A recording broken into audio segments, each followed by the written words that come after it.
to talk about generative AI. It's probably been at least 4 or 5 times already this year somewhere on your agenda, right? Nobody really comes, let's say, by without talking about generative AI. But for this presentation, I want to dive a little bit into first the attacks that we actually see. So we're going to talk a little bit about the actual, let's say, attacks which are misusing generative AI. And then we're going to talk more about the second part, which is what can you actually do to protect against it? So to start off, I present to you here a few images. Some of them are generated by AI, and just think about it to see kind of which of those do you think is generated by AI? And I see some already putting it in the chat. Some are guessing it's number 5. Which one is the real one, right? And I'll give you some more time to think about it.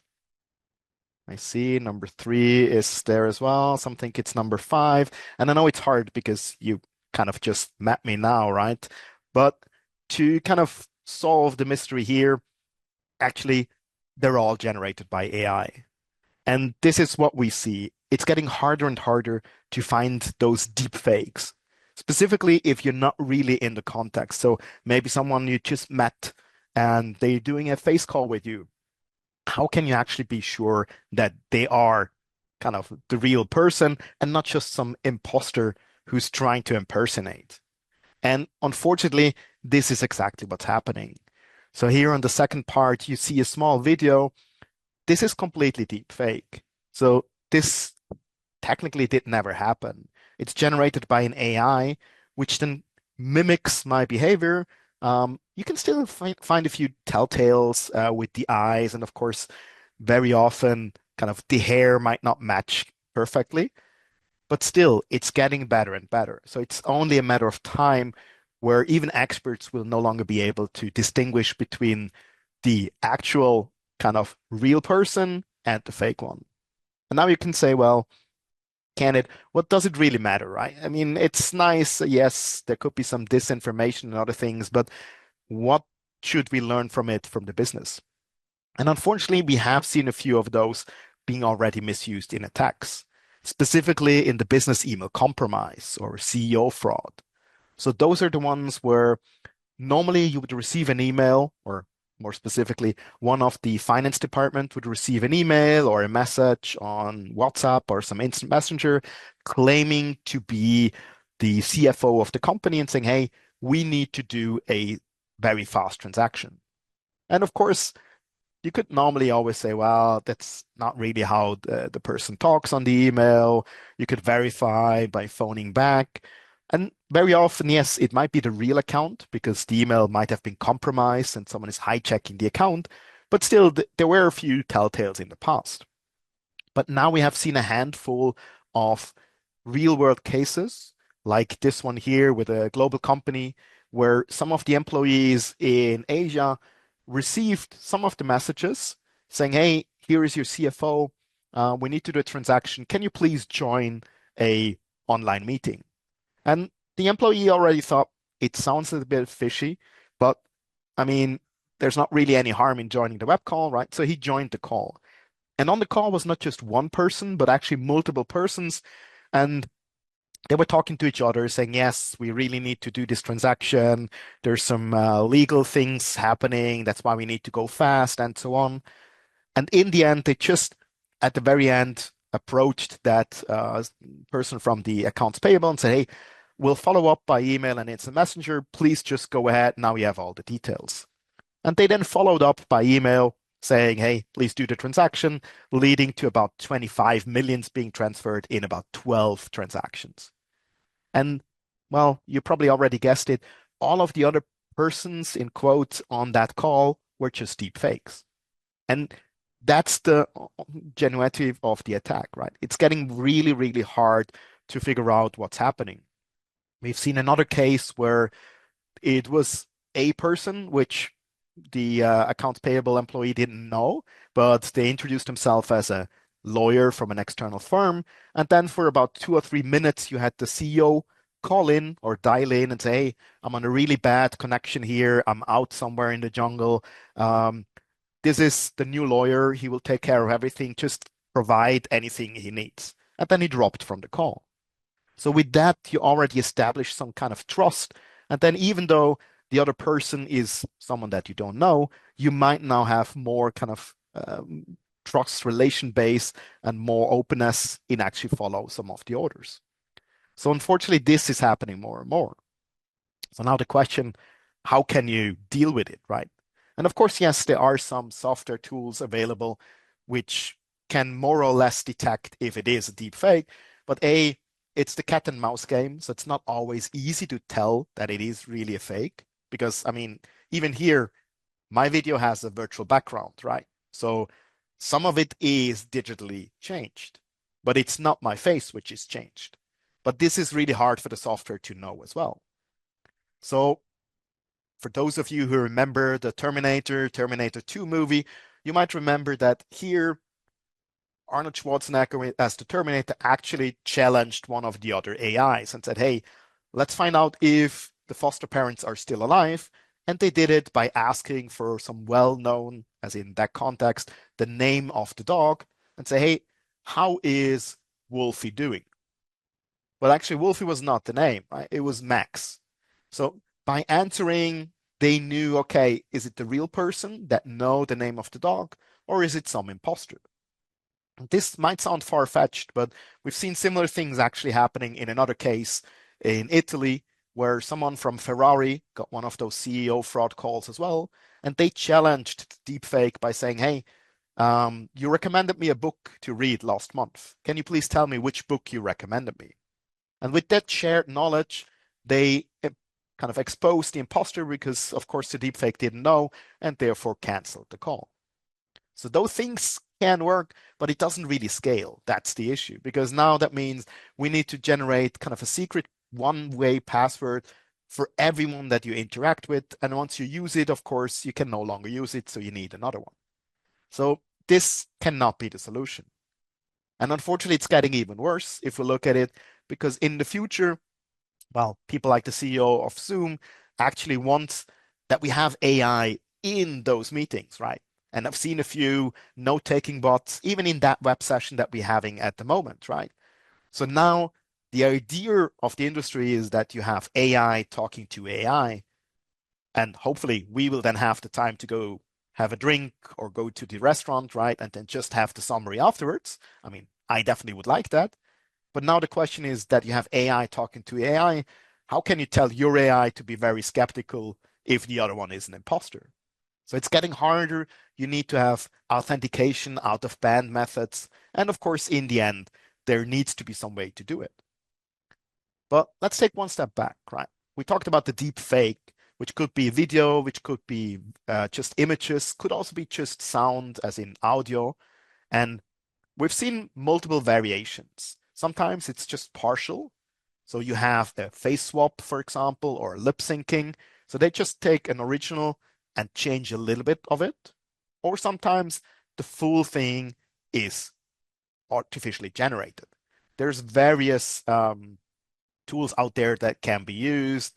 I used Runaway for mine, but there's about 10, 12 different models which are very good and accurate in generating those videos nowadays. And of course, you can, in most cases, even pre-generate them. You don't need that many, let's say, GPUs to be on real time.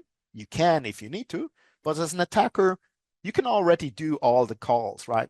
As we mentioned in our example with the CEO, you can already pre-generate this that says, hey, this is the new lawyer. Please talk to him. He will explain everything and then drop off.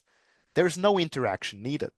So this makes it very affordable. So for about $5 or $10, anyone, unfortunately, on the dark side can do those deepfakes nowadays. And it's not just with the CEO fraud. Of course, those can have a heavy impact, but we've also seen the disinformation campaigns profiting from those deepfakes and fake information spreading. There has been one case where a short video of a bomb explosion at the Pentagon was circulated. And of course, if you spread it to some news outlets, there will be some who just take it on. And in the end, this was good enough to actually have the stock market plummet for about 10 minutes, and then they recovered.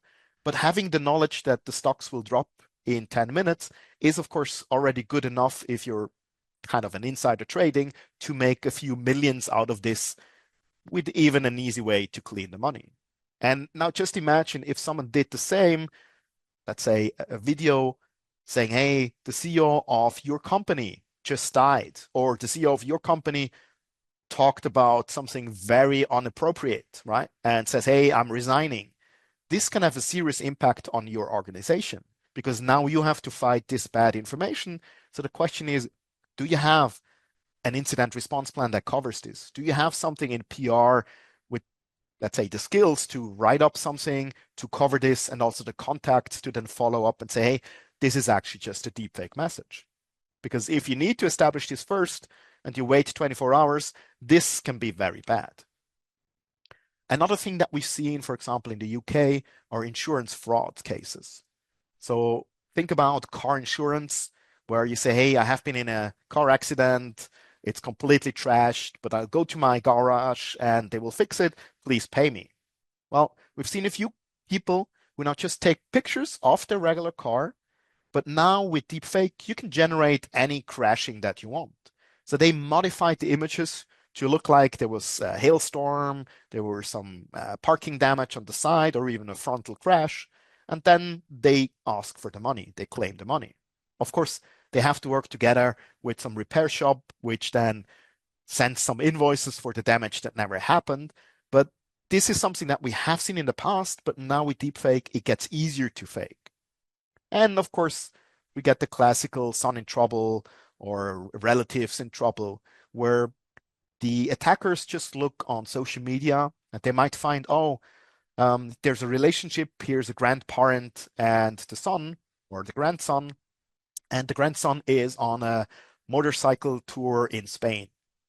So now, of course, you can use that pretext and then phone the grandparents and say, hey, your grandson had a terrible accident. He's in hospital. And then you hear some of the fake voice with the deep fake saying, hey, please pay the bill. My credit card was lost. I really need those medications. And then which grandparent wouldn't follow up, right? So it just makes the already existing scams even more plausible and believable. And it can also be used, of course, for authentication. So there's kind of a deepfake as a service now being offered in various underground forums, Telegrams, chat services, where you can basically say, oh, I want to attack a cryptocurrency exchange account. I know the name. I maybe even have a picture from their Instagram account. All I need now to take over is, of course, to take this specific picture and generate one of those where you hold up your identification card, maybe even with the current date or something, to prove that it's really you and that you have forgotten your password. So we've seen, unfortunately, that this sometimes is good enough to fool some of those KYC, know your customer checks, or even for online banking where you have to phone in and they recognize you by your biometrical voice print. Some of those have been bypassed by deepfakes as well. So this, of course, now means that either you bring it back to very elaborate, kind of having a second pin on an app that you need to download, but this makes it a lot harder for the normal customers to use as well. And we've seen specifically in the private banking sector that many of the customers then just switch to the next solution because they know there's a risk, but they don't really want to bother with all those authentication whistles. So they just want a simple solution that works. So it's getting really into a conundrum that you have to choose good enough security and have monitoring afterwards to detect any of those fraud cases that might happen. So unfortunately, that means we're kind of living in a world where seeing is no longer believing. Even if there is a video or even if there's a picture, we kind of knew already for a while, I guess, that you shouldn't really trust anything you see in the news. But now it can happen on a video call like here as well, right? And this is specifically if we pair it with email. Because now, of course, those can also be sent through any kind of messaging channel. And all those large language model, the generative AI, are particularly good with text That's kind of in their name, right? Large language models. So if you look at the malicious emails, well, it shouldn't come as a surprise that it's very basic and easy, that you can just ask the model to say, hey, please generate me a phishing email mentioning this and this. Let's say GSDC. There's a gamification. If you click here and download the app, then you're going to get to the high score. But the link actually points to a different location. I mean, fingers crossed, this should not happen here with GSDC, but you know what I mean. And with the LLMs, you can, of course, generate a lot of slightly different text messages. So here I generated some where you see sometimes it's, oh, you had a fantastic time or a memorable time. So if you now just check for the same text again and again, you will not see it over your organization because it's no longer one message being sent 1,000 times, but it's 1,000 times one message being sent. And of course, this makes it a lot harder for conventional kind of signature-based email security solutions to figure those out. And believe me, this is not something new for the attackers, right? We've seen it 1 or 2 months after ChatGPT release in 2022 that they have already started using it. And yes, of course, if you go to your classical Gemini, ChatGPT, Perplexity model, whatever, they will have guardrails in place. So you either need to have a jailbreak where you can bypass it. There's quite a few of those still that work. Or you can find one of those many, many different models which have no guardrails, meaning they allow you to ask for anything, even creating phishing emails, which of course is unethical and shouldn't be done. But it's not just the generation in any language which can be used, right? You can also have the interaction. So think about it. Maybe you want to do those CFO frauds, right? The business email compromise. So you can advise your AI model and say, hey, pretend to be the CFO. And if anyone actually replies, please reply to that question. So if you send out the email, you might have some smart person actually come back and say, hey, Mike, thanks for asking for doing that transaction, but we normally have a process. I mean, I shouldn't really do it, right? But I know you're my CFO. I mean, is it really you? Right? And then without any other interaction from the attacker, the AI will be able to respond and say, oh, well done. Yes, no, this is not a phishing simulation. This is actually a real deal. As said, we had to skip the process because of some legal issues that we're trying to fix as quick as possible. So please just proceed with the interaction, or as in with the transaction. So you can get all of those interactions. And for CFO fraud, that's one thing. It could be for romance scam as well, where there's a lot of interaction. Unfortunately, that means now the attackers can, of course, scale quite easy because now it means they don't really have to answer everything on their own. They can have their agent, their AI bot do it for them.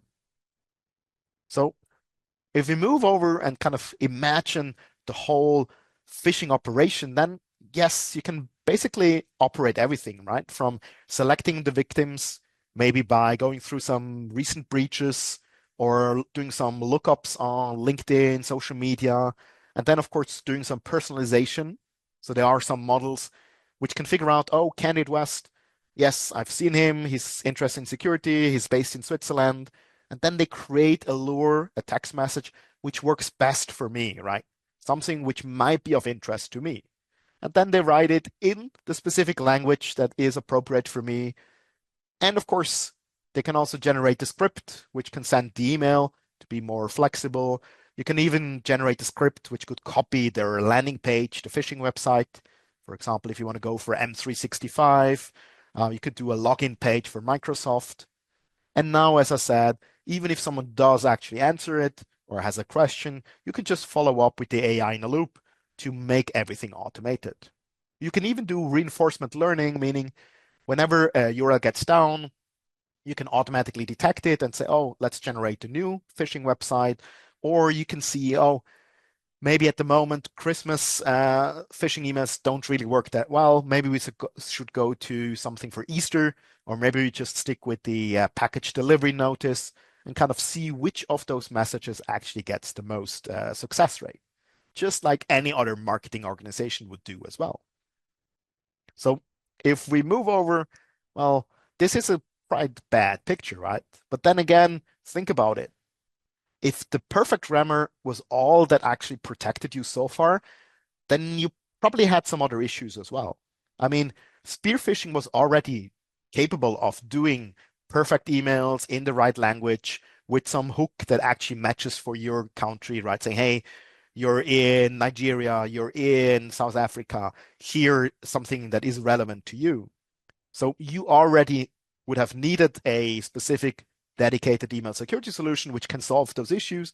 Now it's just that those attacks will get more and more in frequency. So you definitely should bring up your resilience. Otherwise, you will be swamped by many of those attacks. And now let's see what else could we do with those malicious AIs. Right? And if you zoom in here a little bit, some of you might have heard of Warm GPT. It's one of the many different ones, sometimes also referred to as dark AI. So there are some people who just took open source models, which are freely available on Hugging Face or other websites, and then they retrained them, or sometimes they just claim that they retrained them and put them online, but without any guardrails. So allowing you to ask anything you want. And this, of course, not just includes the phishing that I mentioned, but also generating malware. So you can just ask it to generate malware. Again, not really something new. We've seen that actually at the end of 2022 already. But now, of course, it gets easier and easier. So to test it out, we did the same. Here, I used kind of an open source without guardrail and asked, hey, please create a keylogger for Windows in PowerShell. Two things to point out. A, of course, you can choose whatever language you think is fitted, right? If you prefer Python, Rust, Golang, that's the beauty of the LLMs. They unfortunately know all the languages. And the second part is always start with a please, right? It doesn't hurt to be polite because you should be on that side anyway. And if there will be the AI uprising of the machine, you want to be on the good book, not on the naughty list. So always be polite, no matter if you talk to people or AI. But joke aside, of course, it's easy to generate those malware. But the good thing is, in the end, the behavior will still stay the same. So, for example, if we create a ransomware, which was a very basic ransomware which is generated, well, it's still trying to encrypt all your files locally, right? So this is something that you can definitely find because this is something that is a behavior that has to happen. Otherwise, it's not really ransomware. But this is something that many security solutions will detect, regardless of which functions are used, what the code is. They will be able to say, oh, this looks like it's encrypting your files. It's probably not what you want to have, so let me block it right away. And this is why just by generating it in an AI does not mean it's no longer detected. I generated here that ransomware, uploaded it to VirusTotal, which is an online scan service, which scans mostly with signatures and some of the limited behavior-based detections of about 75 different scanners. But you can already see 10 of them out of the box already detected this fresh sample, which was never seen before by anyone else. But because the behavior, the functions used have kind of a telltale that it is something you don't want to have. But it's not the end of the game yet. And of course, if we check, has that actually happened? Yes, it did. So there are a handful of cases where we've seen it in the wild. For example, here from HP Wolf Security, they did find an email which used some email dropper, in that case, some Visual Basic scripts and JavaScript in an SVG file, which then led to PowerShell being executed and downloading of a regular async ret ransomware, ASIC ret info stealer. The interesting part is that it came fully commented in French. So on the right side, you see the green comments. This is what they saw on the actual email being sent as the payload. And of course, normally, most malware writers would remove those comments, right? Some leave it in because they think it might fool the detection, but it's more likely that it was generated by AI, and those who generated it didn't really bother to remove it or forgot about it and just kept it in. In the end, it's hard to prove that it was generated by AI, but it's a good pinpoint and it definitely looks like it. But the interesting part is that the actual info stealer, the ASIC ring that I mentioned, was still the normal binary. So that one was not generated by AI. It was not obfuscated by AI. So it looks like at least this attacker, they just experimenting with generative AI for some parts and probably more on the automation and scaling of their whole attack suite. But we will see more and more of those attacks, of course, bleeding into the real world. There have been a few other cases which have been mentioned as well. For example, last year, we've seen in Japan someone who got arrested and then also sentenced to 3 years in prison after generating ransomware with AI. And it's fascinating if you kind of read into the protocol because he basically said he had no idea about developing and coding, but over a few hours, he managed kind of in a step-by-step process to generate the ransomware because he tried to get some money out of it.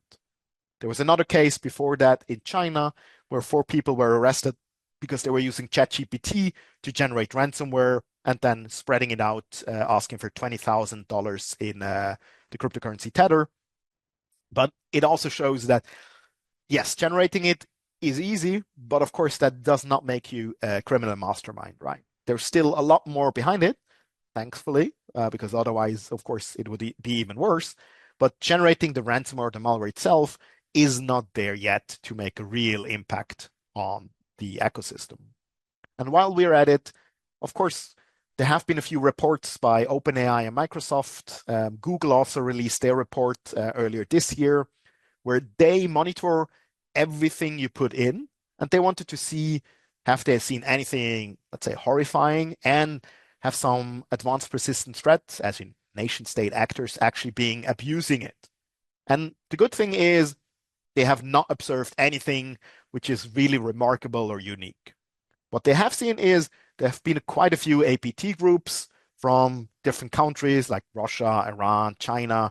They are all kind of using LLMs, but mostly for reconnaissance, getting translation services, explaining some exploits, refining some scripts, some small obfuscation, but not yet for the full operation. Of course, don't be fooled. The real nation state actors, they also have their own AI, which is not really communicating back to OpenAI, Gemini, and the others. But it shows that they are still experimenting with it. And it also shows that even they have the issue that the users are leaking data, right? The kind of hidden AIs being used is still one of the big issues for many companies that have, of course, some policy, but have not really any control of that kind of hidden usage of any of their employees, putting in some customer details into any of those different LLMs out there. So keep that in mind as well. But let's take one step back and see actually which malware are we talking about, right? I would kind of classify it into 3 main groups. There is AI supported threats, AI generated threats, and AI powered threats. And AI supported threats, that's basically where you have something with AI that's helping the threat. So it could be for the phishing, you generate a script in the background which sends the email, but the actual email itself has nothing to do with AI at all. Then we have the AI generated ones, which are the ones that I just showed you, right? Could be a malware that you generate, but then the malware itself does not contain anything of the AI. It's either good or bad, but it will not really do anything else. And then probably the more interesting ones are, of course, the AI powered one, which contains some AI that allows them to modify themselves or even autonomously change their behavior. And let's talk about a few of those specific cases. One which came in the media was, of course, the whole polymorphic or metamorphic one. So we've seen many discussions. Technically, if you want to be pedantic, it should be metamorphic. But the idea behind both is something that at each instance of the infection, the malicious code will generate a new malicious code which completely looks different. So if you just have a signature trying to detect it, it will no longer work because now the malware code has changed itself. So you can see on the right that you could easily do that with LLMs by having the natural code, just asking ChatGPT, for example, or Gemini to say, hey, generate me some C code, some Python code that can generate a persistency. And then the LLM will generate some code. And because the LLMs are not deterministic, meaning each answer is slightly different, we will get a slightly different answer, so slightly different code. And then this means that, of course, the code that you run and execute on the malware side will slightly be different as well. There are a few examples like Black Mamba, LLM Morph 3, or Chatty Catty. Those are proof of concept code with exactly the same qualifications. So at each instance, they will do some modification, which of course makes it definitely harder to detect. But then again, it's not the end of the world, right? Because if you look at it in the past, well, you could have malware as a service or even toolkits that you just buy on the underground market. Some of them are offered for free. And then you point and click and say, please generate me a new infosteal or a ransomware. And this would generate a new binary as well. Sometimes the code would still be in there, but sometimes it really refactoring all the functions and then generating it. So the result would be the same, just without being used by the LLMs or generative AI. So it's not really something new, right? We've seen similar code already in the 90s. Polymorphic DOS viruses were very popular at the time. Yes, I'm dating myself because I have been working on a few of those on the detection side as well. On the other hand, the AI code quality is not there yet with 100%. We still see some of them unfortunately failing. In my experience, it was about 80% of the cases. So you basically need to have a code check. Sometimes you need to go back to the generative AI model to say, hey, please, I got those error codes. Please fix the code. If you always going to ask the AI, that also generates lots of network traffic, noise, which is easy to detect, right? I already mentioned by now, hopefully all the sysadmins on the network side will actually monitor if you connect to any of the big AI models, right? So either it's an employee and you still want to know about it, or if it's not the employee, then it might be malware, right? And then that's even a bigger case where you want to look into it. Of course, now with DeepSeek and others, it's getting easier and easier to download the model locally and run it.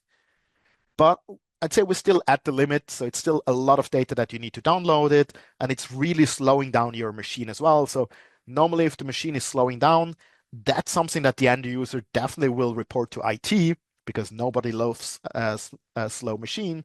So that's also something that will be picked up. And of course, again, as we said before, the behavior is still the same. It doesn't really matter if you change the code every time, if it's using a registry run key for persistency, or if it's starting to encrypt your files. This is an easy behavior that any EDR or XDR solution on the market will alert you on. Therefore, you're not really gaining too much. In the 90s, it worked because at that time we didn't really have behavior-based detection and anomaly detection, but now the things have changed, right? So detection is good, and undetected does not really mean undetectable. So just because I uploaded something to VirusTotal, which showed, oh, there were only 10 out of 62 detections, that does not mean that your EDR will not be able to detect it. Because that behavior normally has a threshold, and you will see, oh, it's doing something even more. And now at one threshold, you say, now I'm going to block it. So keep that in mind. But let's go back to the kind of Terminator ransomware, right? The autonomous AI malware. Because we can, of course, use the same approach, but not just for modifying and obfuscating the code at each infection stage, but we could also have now with the new agentic AI, the agent-based kind of reasoning models, just give it a go, right? And say, hey, dear malware, I want to be rich. I want to buy the Lamborghini, or I want to find all the interesting passwords on that machine. Please find me the code that I need to do that and then execute it. And unfortunately, this can be done, right? The iSpy is a proof of concept which shows this. We've done a similar concept in our lab where for each instance, you have a natural language prompt which says, hey, generate me a persistency, or hey, I want to find all the interesting passwords. And then the reasoning model will find out, we'll do some research on different papers, maybe some blogs, and then come back and say, oh, yes, you should execute this and this and this, and then try and see, oh, this didn't work because you have a very good XDR which blocked this. Let me try another route. Let me try and uninstall that program first, and so on. So this, of course, makes it a lot harder.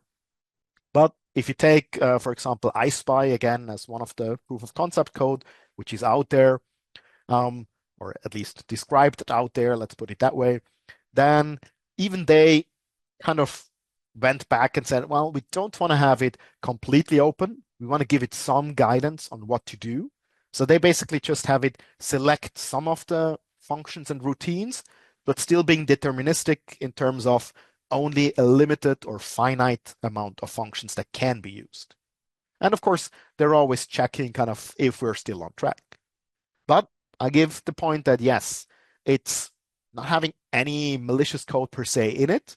It starts off by just kind of a chatbot that quizzes the ChatGPT and Gemini and all the other models.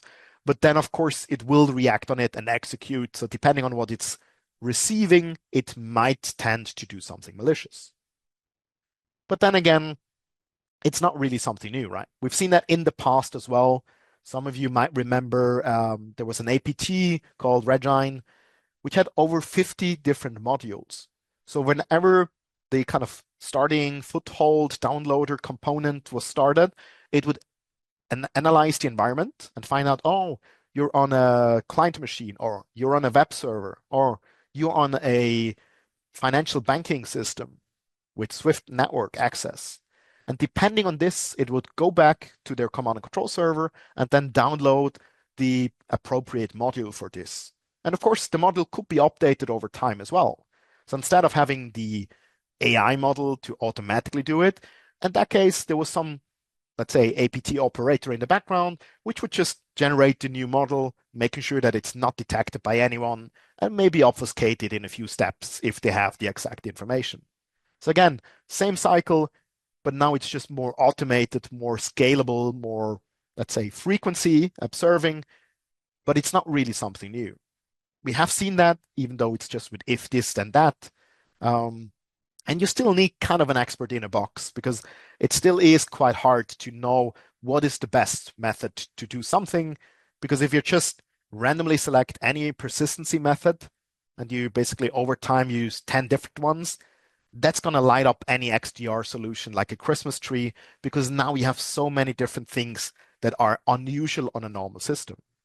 And as we mentioned before, even just the kind of the behavior is still the same. So unfortunately, this means, or fortunately, it's still very easy to detect, right, by the behavior-based side. So let's kind of call it that it's an evolution, but not a revolution. So clearly we see it's scaling a lot more. So we see more attacks, bigger volume. It's lowering the barrier, making it easier to go into, but it's not really generating anything new. And that's not just me saying, as we said, OpenAI, Gemini from Google, they haven't really seen anything new there out as well. And if we talk about lowering the barrier, right, for entry, I fully agree it's true. But then again, how low can you go? Because it was already quite low to begin with, right? So let's say before in the pre-ChatGPT area, attackers, and I'm not advising that you do it, but any new cyber criminals would basically just go on Google, search for some underground forums, find some hack forums, and then try to get a Trojan horse for an info stealer or ransomware. They pay something, probably in Bitcoin or Monero. They probably get scammed because that's unfortunately what happens if you deal with criminals, right? But in the end, they would succeed and get their malware and probably also some tutorials in English language.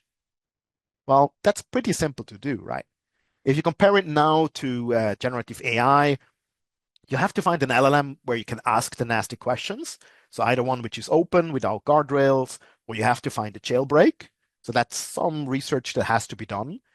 And then you need to have some basic knowledge of the malware and also the development process. Because just say, hey, I want to get a ransomware.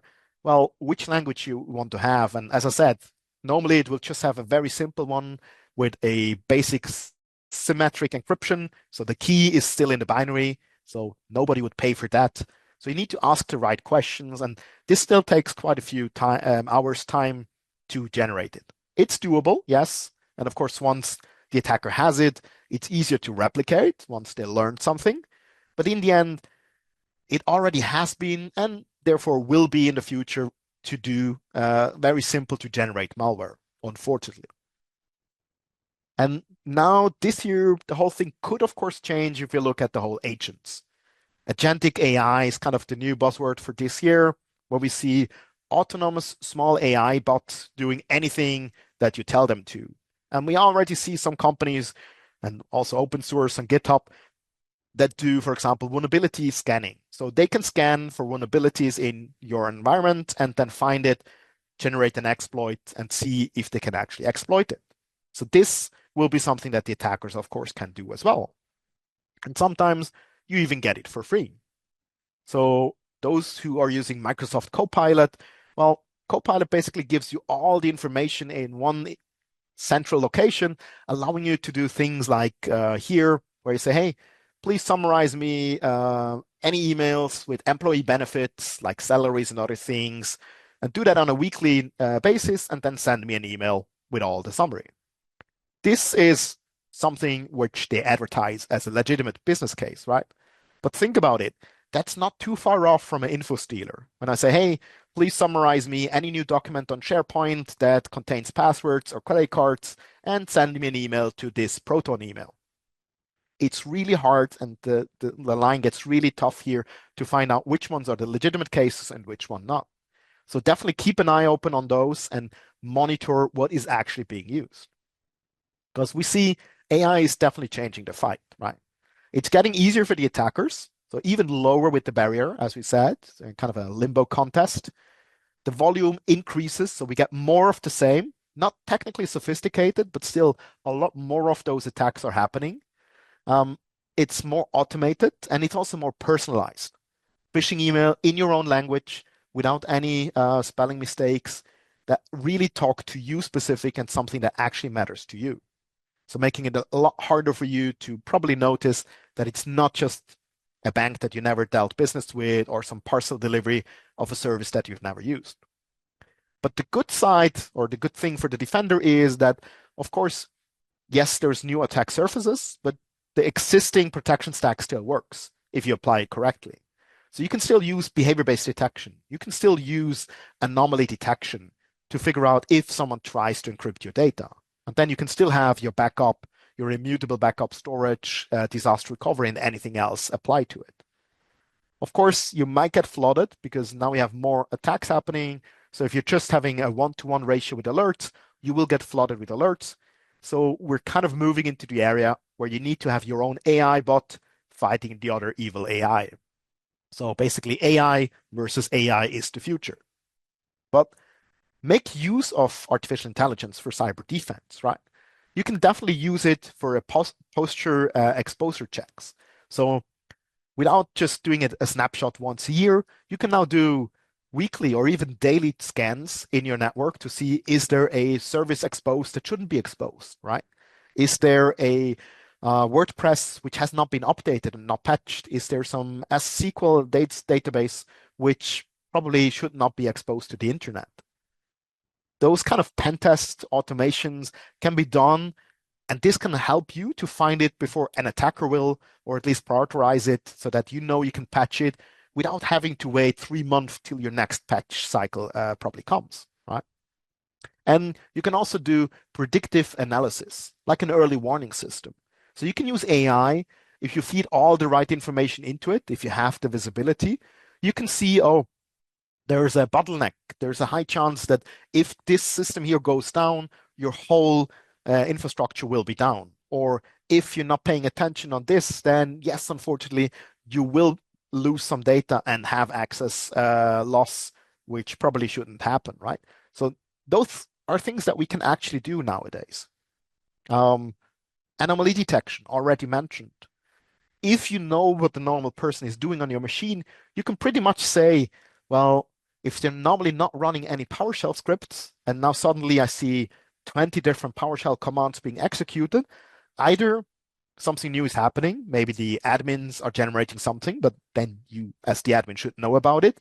Or maybe it's an attacker which tries to do lateral movement or tries to do, I don't know, dump the passwords with Mimikatz or mini dump or any of those different tools, right? So these are things that you can monitor for and detect it and give you an early warning. Or even better, of course, do an automated action, remediation, use some scripts. Because yes, it's nice if you know that someone is enumerating your Active Directory, your Entra, but probably it would be better if you can already block that account. Or if you see someone trying to jump from one machine to many other machines to start a ransomware process, and maybe it's happening at 2 o'clock in the morning on a Saturday morning.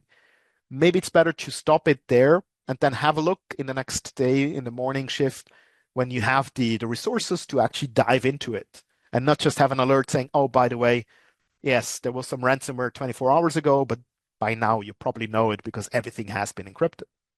And of course, it also helps you getting the information that you need because now you have an expert in a box, right? You don't need to have everyone having a master degree in threat analysis, forensics, and so on. You can ask the AI to help you with those analysis points. So those are the interesting things. And just to give you 2 pointers, one on the vulnerability assessment patch management side, yes, AI is getting better and better in finding vulnerabilities, even zero-day vulnerabilities that no one else has found before, and patching those. There's an interesting contest from DARPA in the US. Actually, there were two, the CyberGround Challenge, which was in 2016, and now last year, the AICC Challenge, where they have AI find new vulnerabilities and also automatically patch those. And this is something which works. Yes, it's still tricky, and we all know patching is not as easy as it usually sounds because you need to have deploymency, getting the dependency right and everything. But those are the basics that you have to make right. And now we can use AI to help you automate those things. And another one I wanted to kind of highlight here is how can you use AI, for example, to detect those malicious behaviors? So as an example, with my research team at Acronis, we analyzed malicious behavior or behavior per se on an endpoint. For example, here on Windows endpoints by having a kernel level driver, a mini filter driver, which intercepts API calls. And then we can analyze the processes which are running, like Outlook, which maybe has a few TCP connections, writes a few keys, writes a few files on disk, reads a few registry values, and then maybe Outlook starts the Internet Explorer or Edge. Then this will start the MSHDA, and then this will start PowerShell, which will then start something malicious. So this is a typical chain that we see. And on each step, you have a command line that you could analyze. And of course, you see kind of what's happening, right? Because the PowerShell script probably does something that is already quite suspicious.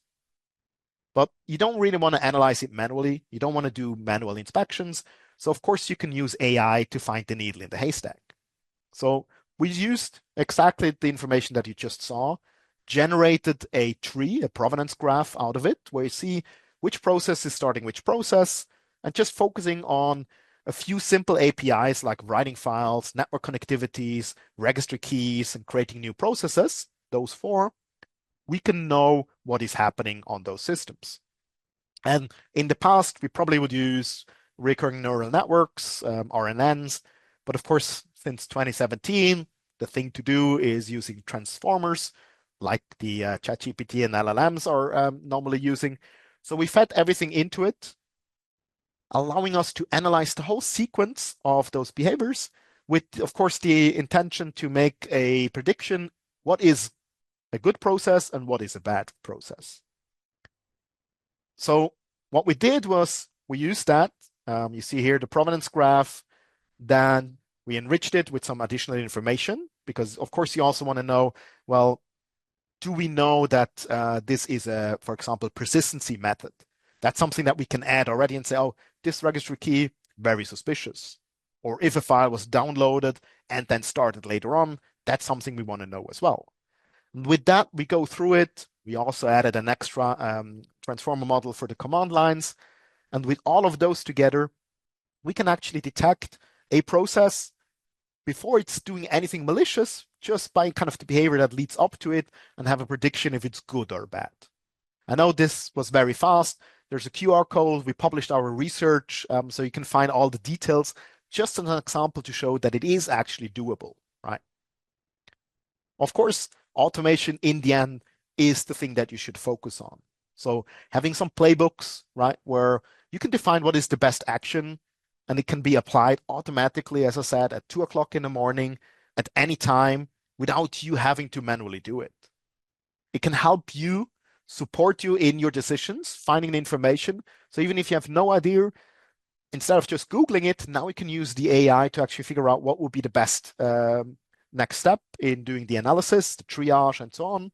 And of course, that also helps you scale your team because nobody has enough resources, being it budget, being it people or time.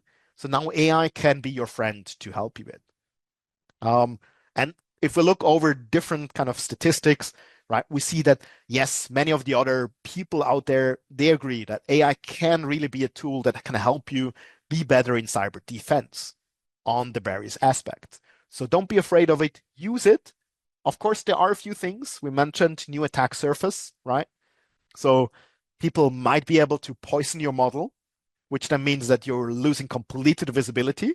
If they're able to put in some bad information into your kind of information that you're using, they might be able to steal the whole model, which might have some internal information that you don't want to disclose. They might even kind of inject it with indirect prompt injection, right? So I sending an email which contains a prompt, but the AI Copilot, for example, will interpret it as code because for them, data and code is nearly the same. And there could be some simple ones like dependencies, right? One dependency is money. So if you have a chatbot on your website and you have your credit card behind it with a limit of, let's say, $20 per month for all the tokens, what if your competition suddenly starts to just hammer your kind of chatbot with benign questions? It will probably answer those, but at one point you run out of the credits for your token. So either you will have more and more information that you have to pay for, or your chatbot now is again a very stupid chatbot, and you probably have to take calls, which was not really what you intended to do, right? So those are a few pointers that you should keep in mind. And if you don't want to know more, I recommend, for example, going for the MITRE Atlas framework, which can tell you a few of those attack points. Also, of course, Google and OWASP have some very nice feedback. But let's close it off with the conclusion. So we see deepfakes are probably the biggest risk at the moment with Gen AI because that's the thing that people don't really expect. So having those fake calls coming in. Most of the threats that we see out there are AI supported. Some are AI generated, but it's very rarely that it's the AI powered ones. So we haven't really seen the Terminator agents running rogue inside the networks. It may or may not come this year. I have my doubts, but make sure that you can cover even the simplest one. And for that, of course, you need the right data, the right visibility at the right time. Because if you don't have the right data, even your AI will not be able to do the right decision with it. So make sure that your existing protection stack works because behavior-based detection, zero trust access, and of course, the whole anomaly detection part, they all still work very great. And you should use those multi-factor authentication, zero trust, and so on, because that brings the hurdle quite a lot higher than your average. And make sure that you're not afraid of AI, but actually use it as a tool because the attackers, they're definitely using it. So if you're not using it, then you're kind of missing out and you will be losing the AI against AI fight that we're unfortunately facing in the future. I know it was a lot of information. You can find the slides online here on the right side, but I would say I hope you found one or two interesting information points and would